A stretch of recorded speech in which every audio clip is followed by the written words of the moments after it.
अस्सलाम वालेकुम guys, welcome to my YouTube channel. आज हम जो है थायराइड ग्लैंड की ग्रोथ एनाटॉमी पढ़ेंगे। सबसे पहले मैं आपको बताती चलूँ, थायराइड ग्लैंड जो होता है बटरफ्लाई शेप का ग्लैंड होता है। इस तरीके से हमारी नेक पे प्रेजेंट होता है और ये हमारे पास हमारा जो लैरिंग्स होता है वॉइस बॉक्स उसके बिलो प्रेजेंट होता है। यहाँ पर देखें लैरिंग्स प्रेजेंट है। इसी तरीके से यहाँ पर ये हमारे पास बटरफ्लाई शेप का हमारे पास थायराइड ग्लैंड प्रेजेंट है और उसके नीचे यहाँ पर ट्रेकिया जा रही है। यहाँ पर हमारे पास जो है इसका इंटीरियर व्यू दिखाया हुआ है, जिसके अंदर दिखाया हुआ है कि यहाँ पर थायराइड ग्लैंड की फर्दर दो लोब्स होती हैं, राइट लोब और लेफ़्ट लोब, और यहाँ पे ये बीच में किसके साथ कनेक्टेड होता है, एसएमएस के साथ। ये दोनों लोब्स आपस में कनेक्टेड होती हैं। थायराइड ग्लैंड का ये बेक व्यू है, जिसके अंदर हमारे पास पैराथायराइड ग्लैंड्स नज़र आ रहे हैं जो कि हमारे पास नेक की बेक पर प्रेजेंट होते हैं।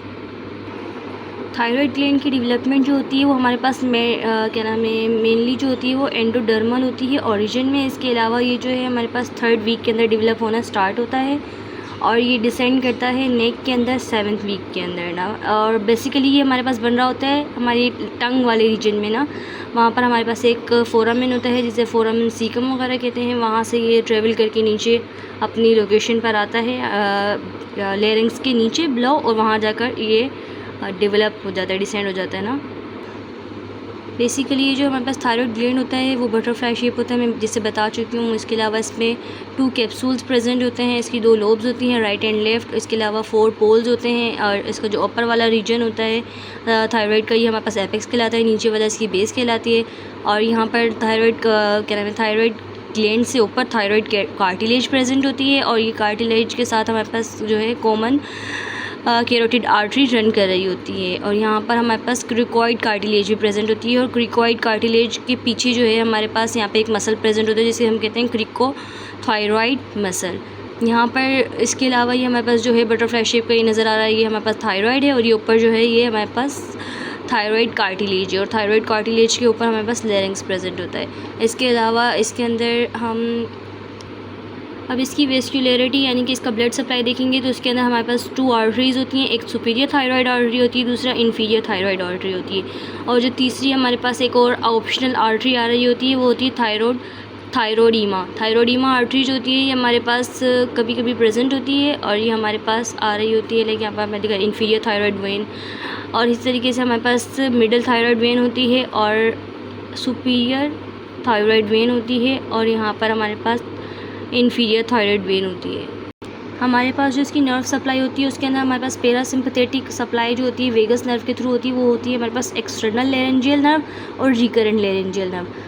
रिकरेंट लेरेंजियल नर्व की जो होती है ये हमारे पास ये क्लिनिकली सिग्निफिकेंट है, वो मैं अभी आपको थोड़ी देर में डिस्कस करती हूँ।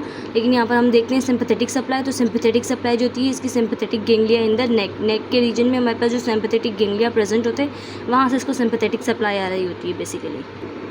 जैसे कि मैंने बताया जो हमारे पास रिकरेंट लेरेंजियल नर्व होती है ये हमारे पास जो है ये थायराइड आर्टरी के बीच में से गुजर रही होती है। कुछ पर्सनस में इस तरीके से इसमें ऐसे कुछ ऐसे ना, लेकिन इसका बेसिकली क्या होता है जब हम थायराइडेक्टमी कर रहे होते हैं तो हम ये वाली नर्व डैमेज कर देते हैं काफ़ी दफ़ा, काफ़ी डॉक्टर्स वगैरह, जिसकी वजह से हमारे पास जो है नर्व डैमेज होने की वजह से इसको ये नर्व जहाँ जाके अपनी सेंसरी या इम्पल्सेस वगैरह जनरेट कर रही है तो उस ऑर्गन को भी डिसफंक्शन कर देती है। देखिए बच्चों इस वाले हमारे पास डायग्राम के अंदर जो है थायराइड की नर्वस और ब्लड सप्लाई इजीली बताई गई है। देखिए यहाँ पर हायोइड बोन होती है जिसके साथ हमारे पास ये हायोइड बोन जो होती है इसके थ्रू इसके पीछे से रन करता हुआ हमारे पास डेवलपमेंट के दौरान थायराइड जो है वो नीचे नेक रीजन में आता है और यहाँ डेवलप होता है। हमारे पास ये मिडिल थायराइड वेन है जो कि हमारे पास निकल रही है हमारे पास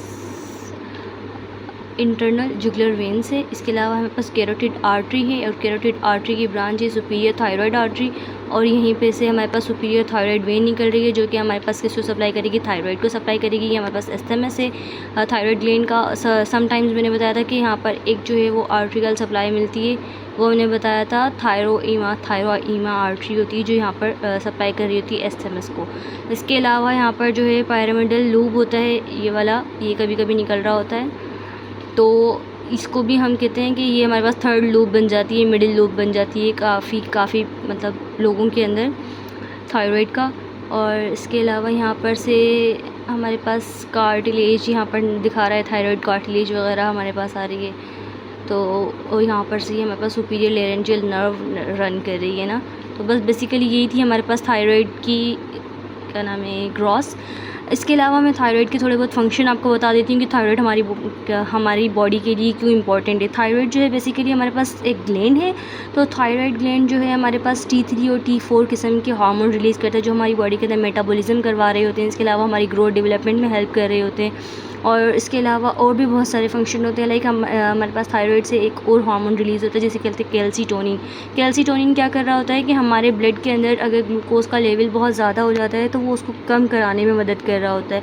तो बेसिकली हमारे पास थायराइड ग्लैंड के बहुत ज़्यादा इंपॉर्टेंट फंक्शंस थे। और T3 T4 का मैंने बता दिया कि हमारे पास मेटाबॉलिज्म वगैरह में ग्रोथ वगैरह के हार्मोन्स हैं और ये हमारे पास नेक रीजन में प्रेजेंट होता है। तो बस यही हमारे पास थायराइड की ग्रोथ थी। आप इतना कर लेंगे तो ये भी बहुत है। आपको इतना ओवरव्यू होना चाहिए।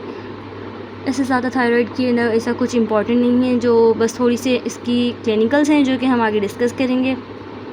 तो और प्लीज़ प्लीज़ प्लीज़ अगर आपको मेरे लेक्चर्स अच्छे लग रहे हैं या समझ आ रहे हैं तो प्लीज़ काइंडली लाइक सब्सक्राइब करें और कमेंट करें और आगे शेयर करें अपने दोस्तों को। और जो है इसी तरीके से हेल्प करते रहें, वीडियोस देखते रहें और मुझे कमेंट सेक्शन में बताएं कि आपको किस तरह की वीडियोस चाहिए, कौन से टॉपिक्स आपको डिफ़िकल्ट लगते हैं जिनसे रिलेटेड आपको वीडियोस चाहिए।